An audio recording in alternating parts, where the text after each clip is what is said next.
29. Writing and city life. City life began in Mesopotamia *, the land between the Euphrates and the Tigris rivers that is now part of the Republic of Iraq. Mesopotamian civilization is known for its prosperity, city life, its voluminous and rich literature, and its mathematics and astronomy.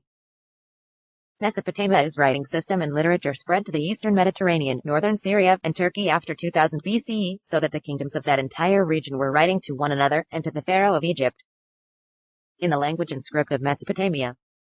Here we shall explore the connection between city life and writing, and then look at some outcomes of a sustained tradition of writing. In the beginning of recorded history, the land, mainly the urbanized South Sea discussion below, was called Sumer and Akkad. After 2000 BCE, when Babylon became an important city, the term Babylonia was used for the southern region. From about 1100 BCE, when the Assyrians established their kingdom in the north, the region became known as Assyria. The first known language of the land was Sumerian. It was gradually replaced by Akkadian around 2400 BCE when Akkadian speakers arrived. This language flourished till about Alexander's time, 336 to 323 BCE, with some regional changes occurring. From 1400 BCE, Aramaic also trickled in. This language, similar to Hebrew, became widely spoken after 1000 BCE. It is still spoken in parts of Iraq. Archaeology in Mesopotamia began in the 1840s. At one or two sites, including Uruk and Mari, which we discuss below, excavations continued for decades. No Indian site has ever seen such long-term projects.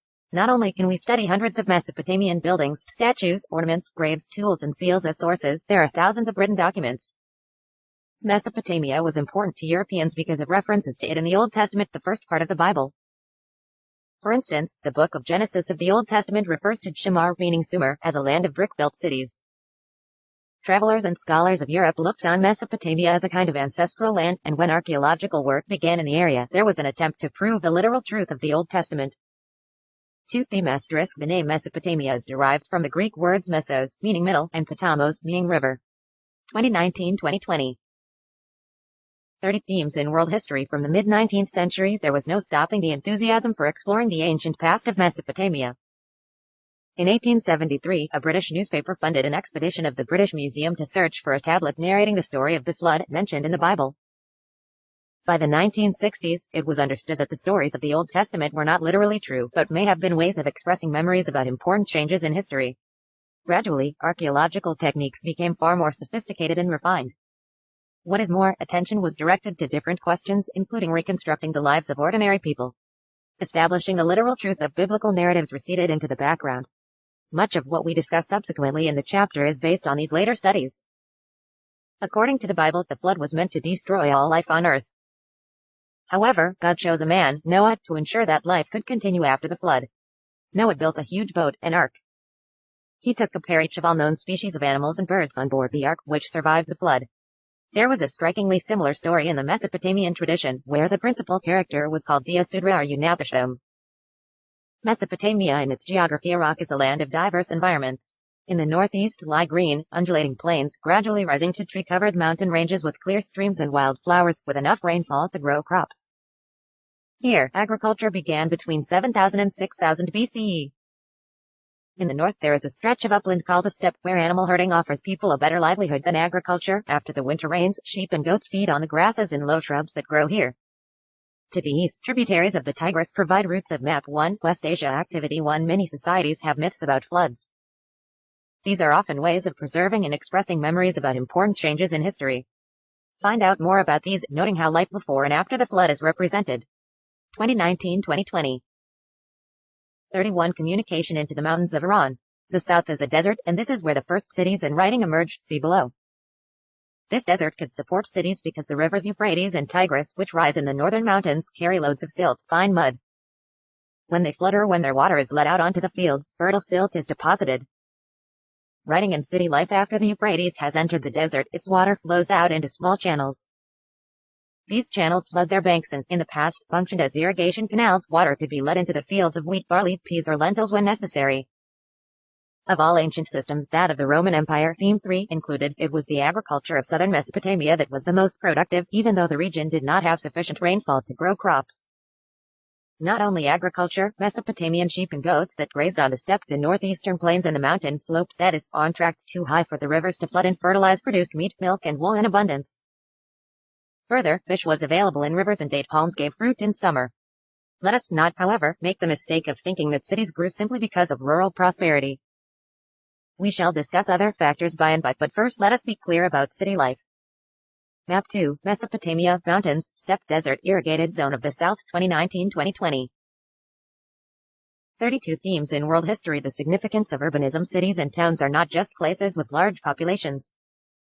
It is when an economy develops in spheres other than food production that it becomes an advantage for people to cluster in towns. Urban economies comprise, besides food production, trade, manufactures and services. City people thus cease to be self-sufficient and depend on the products or services of other city or village people. There is continuous interaction among them. For instance, the carver of a stone seal requires bronze tools that he himself cannot make and colored stones for the seals that he does not know where to get. His specialization is fine carving, not trading. The bronze tool maker does not himself go out to get the metals copper and tin. Besides, he needs regular supplies of charcoal for fuel. The division of labor is a mark of urban life. Further, there must be a social organization in place. Fuel, metal, various stones, wood, etc. come from many different places for city manufacturers. Thus, organized trade and storage is needed. There are deliveries of grain and other food items from the village to the city, and food supplies need to be stored and distributed. Besides, many different activities have to be coordinated. There must be not only stones but also bronze tools and pots available for seal cutters. Obviously, in such a system some people give commands that others obey, and urban economies often require the keeping of written records. The Barca head. This woman's head was sculpted in white marble at Uruk before 3000 BCE. The eyes and eyebrows would probably have taken lapis lazuli, blue, and shell, white, and bitumen, black inlays, respectively. There is a groove along the top of the head, perhaps for an ornament. This is a world-famous piece of sculpture, admired for the delicate modeling of the woman's mouth, chin and cheeks. And it was modeled in a hard stone that would have been imported from a distance. Beginning with the procurement of stone, list all the specialists who would be involved in the production of such a piece of sculpture. The earliest cities in Mesopotamia date back to the Bronze Age, c. 3000 BC. Bronze is an alloy of copper and tin. Using bronze meant procuring these metals often from great distances. Metal tools were necessary for accurate carpentry, drilling beads, carving stone seals, cutting shell for inlaid furniture, etc. Mesopotamian weapons were also of bronze, for example, the tips of the spears that you see in the illustration on p. 38. Activity 2. Discuss whether city life would have been possible without the use of metals. 2019-2020.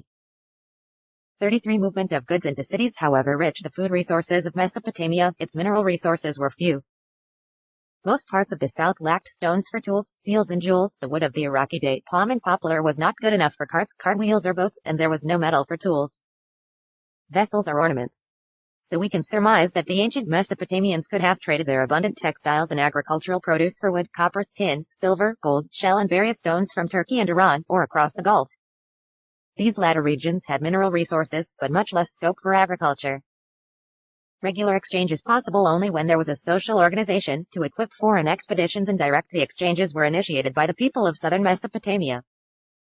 Besides crafts, trade and services, efficient transport is also important for urban development.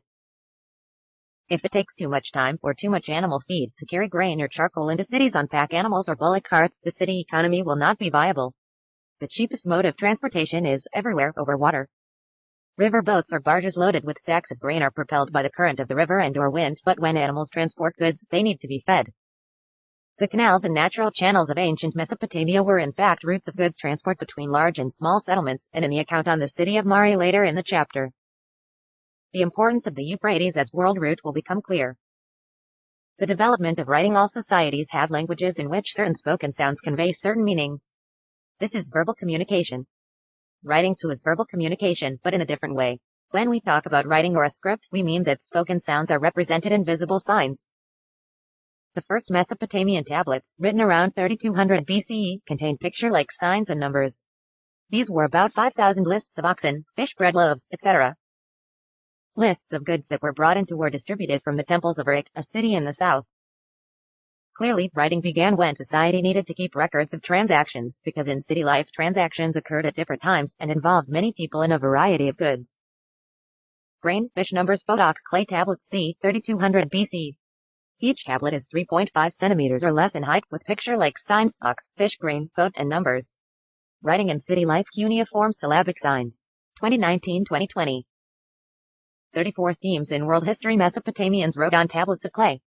A scribe would wet clay and pat it into a size he could hold comfortably in one hand. He would carefully smoothen its surfaces. With the sharp end of a reed cut obliquely, he would press wedge-shaped cuneiform asterisk signs onto the smoothened surface while it was still moist. Once dried in the sun, the clay would harden and tablets would be almost as indestructible as pottery. When a written record of, say, the delivery of pieces of metal had ceased to be relevant, the tablet was thrown away. Once the surface dried, signs could not be pressed onto a tablet, so each transaction, however minor, required a separate written tablet. This is why tablets occur by the hundreds at Mesopotamian sites. And it is because of this wealth of sources that we know so much more about Mesopotamia than we do about contemporary India. By 2600 BCE or so, the letters became cuneiform, and the language was Sumerian. Writing was now used not only for keeping records but also for making dictionaries, giving legal validity to land transfers, narrating the deeds of kings, and announcing the changes a king had made in the customary laws of the land.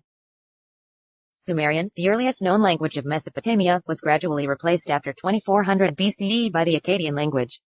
Cuneiform writing in the Akkadian language continued in use until the 1st century CE, that is, for more than 2,000 years. The system of writing the sound that a cuneiform sign represented was not a single consonant or vowel such as M or in the English alphabet, but syllables, say, put or la or in. Thus, the signs that a Mesopotamian scribe had asterisk cuneiform is derived from the Latin words cuneus, meaning wedge, and forma, meaning shape. A clay tablet written on both sides in cuneiform. It is a mathematical exercise. You can see a triangle and lines across the triangle on the top of the obverse side. You can see that the letters have been pressed into the clay. 2019-2020. 35 to learn ran into hundreds, and he had to be able to handle a wet tablet and get it written before it dried. So, writing was a skilled craft, but more important, it was an enormous intellectual achievement, conveying in visual form the system of sounds of a particular language. Literacy. Very few Mesopotamians could read and write. Not only were there hundreds of signs to learn, many of these were complex. CP 33. If a king could read, he made sure that this was recorded in one of his boastful inscriptions. For the most part, however, writing reflected the mode of speaking. A letter from an official would have to be read out to the king. So it would begin, "To my lord A, speak. Thus says your servant B. I have carried out the work assigned to me." A long mythical poem about creation ends thus. Let these verses be held in remembrance, and let the elder teach them. Let the wise one and the scholar discuss them. Let the father repeat them to his sons. Let the ears of even the herdsman be open to them. The uses of writing. The connection between city life, trade, and writing is brought out in a long Sumerian epic poem about Ncert, one of the earliest rulers of Uruk. In Mesopotamian tradition, Uruk was the city par excellence, often known simply as the city. Ncert is associated with the organization of the first trade of Sumer. In the early days, the epic says, trade was not known. Ncert wanted lapis lazuli and precious metals for the beautification of a city temple and sent his messenger out to get them from the chief of a very distant land called Arata. The messenger heeded the word of the king. By night he went just by the stars. By day, he would go by heaven's sun divine. He had to go up into the mountain ranges, and had to come down out of the mountain ranges. The people of Susa, a city below the mountain, saluted him like tiny mice. 5 mountain ranges, 6 mountain ranges, 7 mountain ranges he crossed. The messenger could not get the chief of Arata to part with lapis lazuli or silver, and he had to make the long journey back and forth again and again, carrying threats and promises from the king of Uruk. Ultimately, the messenger grew weary of mouth. He got all the messages mixed up. Then, Ncert formed a clay tablet in his hand, and he wrote the words down. In those days, there had been no writing down of words on clay. Writing in city life asterisk, the poet means that once the messenger had climbed to a great height, everything appeared small in the valley far below. 2019-2020. 36 themes in world history. Given the written tablet, the ruler of Arata examined the clay. The spoken words were nails asterisk. His face was frowning. He kept looking at the tablet. This should not be taken as the literal truth, but it can be inferred that in Mesopotamian understanding it was kingship that organized trade and writing. This poem also tells us that, besides being a means of storing information and of sending messages afar, writing was seen as a sign of the superiority of Mesopotamian urban culture. Urbanization in southern Mesopotamia, temples and kings. From 5000 BCE, settlements had begun to develop in southern Mesopotamia. The earliest cities emerged from some of these settlements. These were of various kinds, those that gradually developed around temples, those that developed as centers of trade, and imperial cities. It is cities of the first two kinds that will be discussed here. Early settlers, their origins are unknown, began to build and rebuild temples at selected spots in their villages. The earliest known temple was a small shrine made of unbaked bricks. Temples were the residences of various gods, of the moon god of Ur, or of Inanna, the goddess of love and war. Constructed in brick, temples became larger over time, with several rooms around open courtyards. Some of the early ones were possibly not unlike the ordinary house, for the temple was the house of a god. But temples always had their outer walls going in and out at regular intervals, which no ordinary building ever had. The god was the focus of worship. To him or her people brought grain, curd, and fish. The floors of some early temples had thick layers of fish bones. The god was also the theoretical owner of the agricultural fields, the fisheries, and the herds of the local community. In time, the processing of produce, for example, oil pressing, grain grinding, spinning, and the weaving of woolen cloth was also done in the temple. Organizer of production at a level above the household, employer of merchants and keeper of written records of distributions and allotments of grain, plow animals, bread, beer, fish, etc. The temple gradually developed its activities and became the main urban institution. But there was also another factor on the scene. In spite of natural fertility, agriculture was subject to hazards. The natural outlet channels of the Euphrates would have too much water one year and flood the crops, and sometimes they would change course altogether. As the archaeological record shows, villages were periodically relocated in Mesopotamian history. There were man-made problems as well. Those who lived on the upstream, the earliest known temple of the south, c.5000 BCE plan. Asterisk cuneiform letters were wedge-shaped, hence, like nails. 2019-2020. 37 stretches of a channel could divert so much water into their fields that villages downstream were left without water. Or they could neglect to clean out the silt from their stretch of the channel, blocking the flow of water further down. So the early Mesopotamian countryside saw repeated conflict over land and water. When there was continuous warfare in a region, those chiefs who had been successful in war could oblige their followers by distributing the loot, and could take prisoners from the defeated groups to employ as their guards or servants. So they could increase their influence and clout. Such war leaders, however, would be here today and gone tomorrow, until a time came when such leadership came to increase the well-being of the community with the creation of new institutions or practices. In time, victorious chiefs began to offer precious booty to the gods and thus beautify the community's temples. They would send men out to fetch fine stones and metal for the benefit of the god and community and organize the distribution of temple wealth in an efficient way by accounting for things that came in and went out. As the poem about Ncert shows, this gave the king high status and the authority to command the community. We can imagine a mutually reinforcing cycle of development in which leaders encouraged the settlement of villagers close to themselves to be able to rapidly get an army together. Besides, people would be safe living in close proximity to one another. At Uruk, one of the earliest temple towns, we find depictions of armed heroes and their victims, and careful archaeological surveys have shown that around 3000 BCE, when Uruk grew to the enormous extent of 250 hectares, twice as large as Mohenjo-Daro would be in later centuries, dozens of small villages were deserted. There had a temple of a later period, c.3000 BCE, with an open courtyard and an and-out facade, as excavated. Writing in City Life 2019-2020. 38 themes in world history been a major population shift. Significantly, Uruk also came to have a defensive wall at a very early date. The site was continuously occupied from about 4200 BCE to about 400 CE, and by about 2800 BCE it had expanded to 400 hectares. War captives and local people were put to work for the temple, or directly for the ruler. This, rather than agricultural tax, was compulsory. Those who were put to work were paid rations. Hundreds of ration lists have been found, which give, against people's names, the quantities of grain, cloth or oil allotted to them. It has been estimated that one of the temples took 1,500 men working 10 hours a day, 5 years to build. With rulers commanding people to fetch stones or metal ores to come and make bricks or lay the bricks for a temple, or else to go to a distant country to fetch suitable materials. There were also technical advances at Uruk around 3000 BCE. Bronze tools came into use for various crafts. Architects learned to construct brick columns, there being no suitable wood to bear the weight of the roof of large halls. Hundreds of people were put to work at making and baking clay cones that could be pushed into temple walls, painted in different colors, creating a colorful mosaic. In sculpture, there were superb achievements, not an easily available clay but an imported stone. And then there was a technological landmark that we can say is appropriate to an urban economy, the potter's wheel. In the long run, the wheel enables a potter's workshop to mass produce dozens of similar pots at a time. Asterisk steles are stone slabs with inscriptions or carvings. Top basalt stele asterisk showing a bearded man twice. Note his headband and hair, waistband and long skirt. In the lower scene he attacks a lion with a huge bow and arrow. In the scene above, the hero finally kills the rampant lion with a spear, c.3200 BC. Impression of a cylinder seal, c. 3200 BC. The bearded and armed standing figure is similar in dress and hairstyle to the hero in the stele asterisk shown above. Note 3 prisoners of war, their arms bound, and a fourth man beseeching the war leader. 2019-2020. 39 5 Early cylinder seals and their impressions. Describe what you see in each of the impressions. Is the cuneiform script shown on them? The seal, an urban artifact in India, early stone seals were stamped. In Mesopotamia until the end of the first millennium BCE, cylindrical stone seals, pierced down the center, were fitted with a stick and rolled over wet clay so that a continuous picture was created. They were carved by very skilled craftsmen, and sometimes carry writing, the name of the owner, his god, his official position, etc.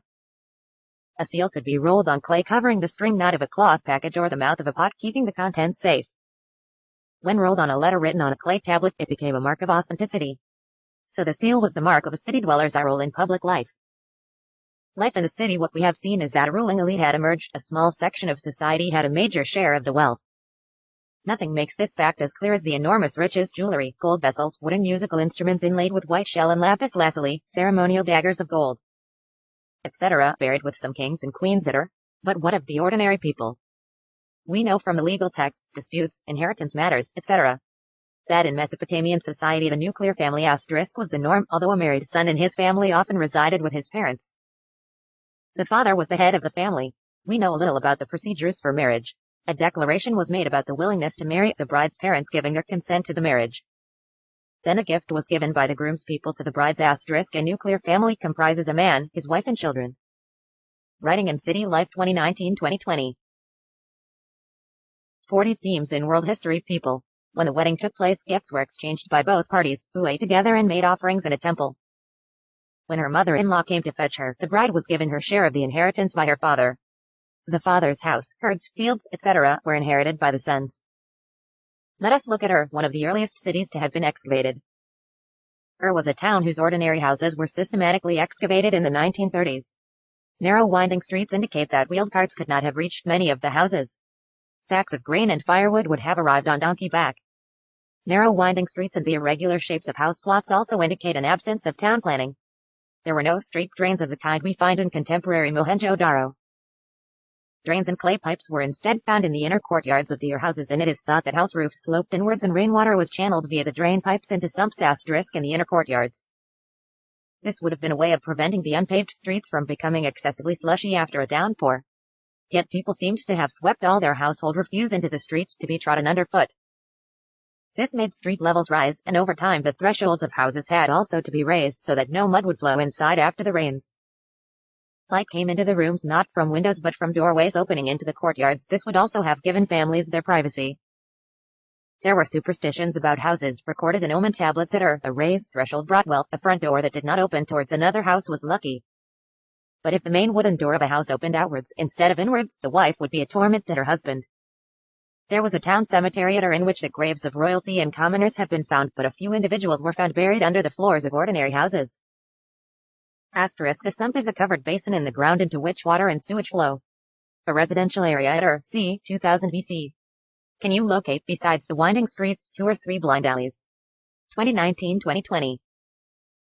41. A trading town in a pastoral zone after 2000 BCE. The royal capital of Mari flourished. You will have noticed, see map 2. that Mari stands not on the southern plain with its highly productive agriculture but much further upstream on the Euphrates. Map 3 with its color coding shows that agriculture and animal rearing were carried out close to each other in this region. Some communities in the Kingdom of Mari had both farmers and pastoralists, but most of its territory was used for pasturing sheep and goats. Herders need to exchange young animals, cheese, leather and meat in return for grain, metal tools, etc., and the manure of a penned flock is also of great use to a farmer. Yet, at the same time, there may be conflict. A shepherd may take his flock to water across a sown field, to the ruin of the crop. Herdsmen being mobile can raid agricultural villages and seize their stored goods. For their part, settled groups may deny pastoralists access to river and canal water along a certain set of paths. Through Mesopotamian history, nomadic communities of the western desert filtered into the prosperous agricultural heartland. Shepherds would bring their flocks into the zone area in the summer. Such groups would come in as herders, harvest laborers or hired soldiers, occasionally become prosperous, and settle down. A few gained the power to establish their own rule. These include the Akkadians, Amorites, Assyrians and Aramaeans. You will read more about rulers from pastoral societies in Theme 5. The kings of Mari were Amorites whose dress differed from that of the original inhabitants and who respected not only the gods of Mesopotamia but also raised a temple at Mari for Dagon. god of the steppe. Mesopotamian society and culture were thus open to different people and cultures, and the vitality of the civilization was perhaps due to this intermixture. A warrior holding a long spear and a wicker shield. Note the dress, typical of Amorites, and different from that of the Sumerian warrior shown on p. 38. This picture was incised on shell c. 2600 BC. Writing and City Life Map 3, the location of Mari 2019-2020. 42 themes in world history. The palace at Mari of King Zimmerlim 1810-1760 BCE. Scribe's office with benches and clay bins for storing tablets. Courtyard 131. Audience hall 132. Outer court 131. Inner court 106. Throne room entrance gate well 2019-2020. 43. Writing and City Life. Kitchen, lavatory and bath. Painting on wall of 132. Workshops and kitchen. Royal suite. The palace at Mari of King Zimmerlim 1810-1760 BCE. The Great Palace of Mari was the residence of the royal family, the hub of administration, and a place of production, especially of precious metal ornaments. It was so famous in its time that a minor king came from North Syria just to see it, carrying with him a letter of introduction from a royal friend of the king of Mari, Zimmerlim. Daily lists revealed that huge quantities of food were presented each day for the king's table: flour, bread, meat, fish, fruit, beer and wine. He probably ate in the company of many others, in or around courtyard 106 paved white. You will notice from the plan that the palace had only one entrance, on the north. The large, open courtyards such as 131 were beautifully paved. The king would have received foreign dignitaries and his own people in 132, a room with wall paintings that would have awed the visitors. The palace was a sprawling structure, with 260 rooms and covered an area of 2.4 hectares. Activity 3. Trace the route from the entrance to the inner court. What do you think would have been kept in the storerooms? How has the kitchen been identified? 2019-2020.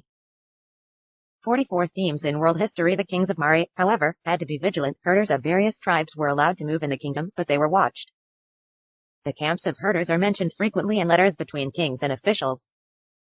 In one letter, an officer writes to the king that he has been seeing frequent fire signals at night, sent by one camp to another, and he suspects that a raid or an attack is being planned. Located on the Euphrates in a prime position for trade in wood, copper, tin, oil, wine, and various other goods that were carried in boats along the Euphrates between the south and the mineral-rich uplands of Turkey. Syria and Lebanon. Mari is a good example of an urban center prospering on trade. Boats carrying grinding stones, wood, and wine and oil jars would stop at Mari on their way to the southern cities. Officers of this town would go aboard, inspect the cargo. A single river boat could hold 300 wine jars and levy a charge of about 1/10 the value of the goods before allowing the boat to continue downstream. Barley came in special grain boats.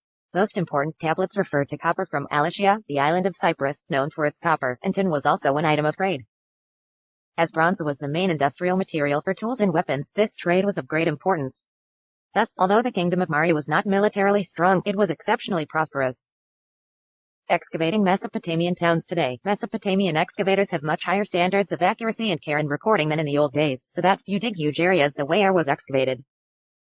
Moreover, few archaeologists have the funds to employ large teams of excavators. Thus, the mode of obtaining data has changed. Take the small town at Abu Salabik, about 10 hectares in area in 2500 BCE with a population less than 10,000. The outlines of walls were at first traced by scraping surfaces. This involves scraping off the top few millimeters of the mound with the sharp and wide end of a shovel or other tool.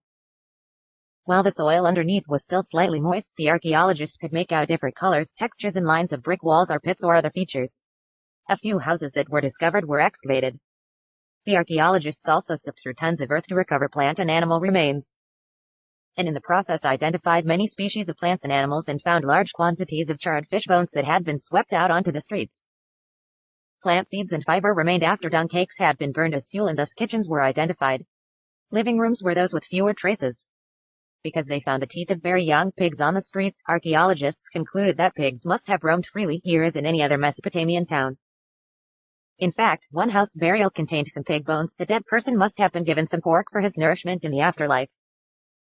The archaeologists also made microscopic studies of room floors to decide which rooms in a house were roofed with poplar logs, palm leaves, straw, etc., and which were open to the sky. 2019-2020. 45 cities in Mesopotamian culture. Mesopotamians valued city life in which people of many communities and cultures lived side by side. After cities were destroyed in war, they recalled them in poetry. The most poignant reminder to us of the pride Mesopotamians took in their cities comes at the end of the Gilgamesh epic, which was written on 12 tablets. Gilgamesh is said to have ruled the city of Uruk some time after Ncert. A great hero who subdued people far and wide, he got a shock when his heroic friend died. He then set out to find the secret of immortality, crossing the waters that surround the world. After a heroic attempt, Gilgamesh failed and returned to Uruk. There, he consoled himself by walking along the city wall, back and forth. He admired the foundations made of fired bricks that he had put into place.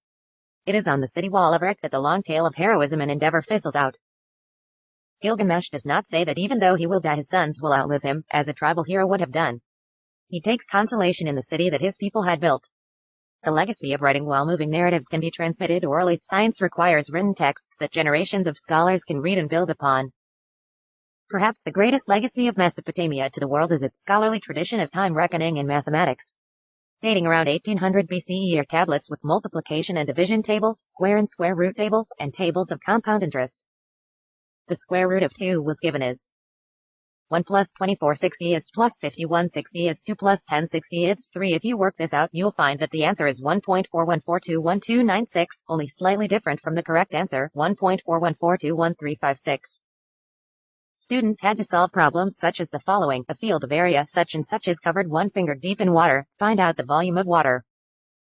The division of the year into 12 months according to the revolution of the moon around the earth. The division of the month into 4 weeks, the day into 24 hours, and the hour into 60 minutes. All that we take for granted in our daily lives has come to us from the Mesopotamians.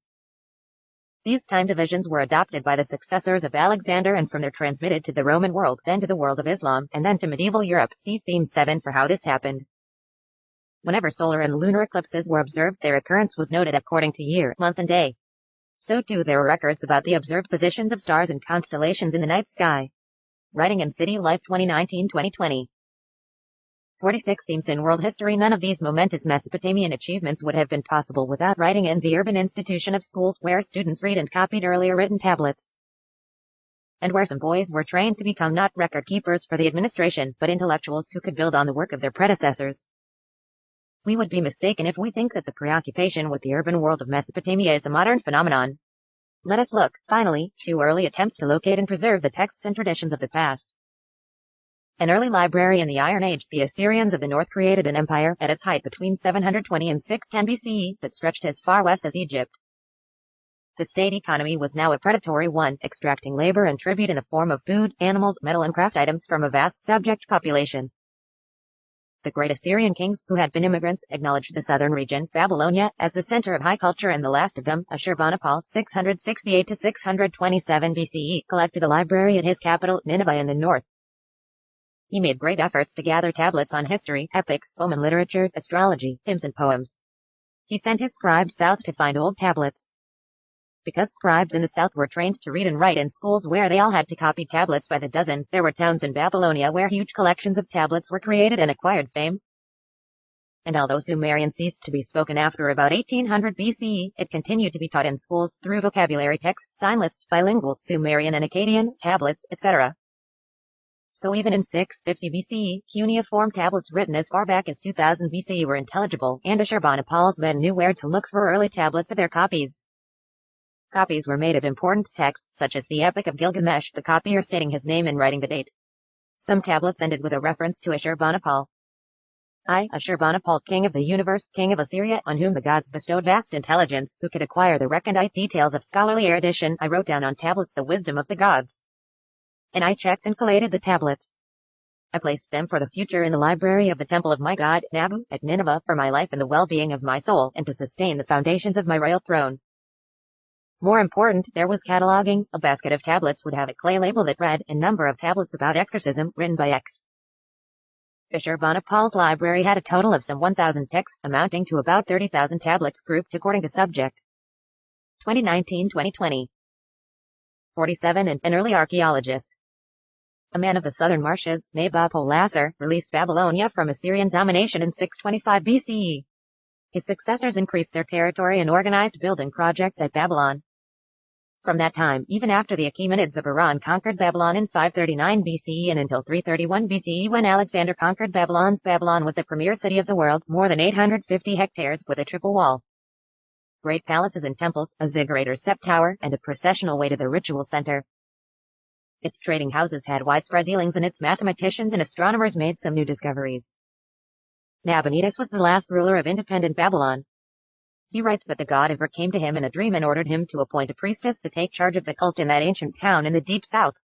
He writes, because for a very long time the office of high priestess had been forgotten, her characteristic features nowhere indicated. I bethought myself day after day. Then, he says, he found the stele of a very early king whom we today date to about 1150 BCE and saw on that stele the carved image of the priestess. He observed the clothing and the jewelry that was depicted. This is how he was able to dress his daughter for her consecration as priestess. On another occasion, Nabonidus's men brought to him a broken statue inscribed with the name of Sargon, king of Akkad. We know today that the latter ruled around 2370 BCE.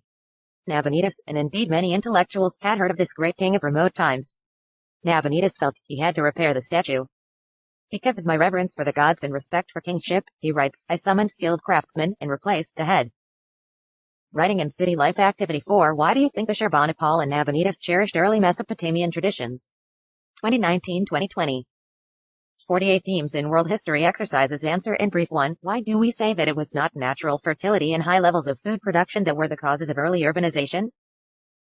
2. Which of the following were necessary conditions and which the causes of early urbanization, and which would you say were the outcome of the growth of cities?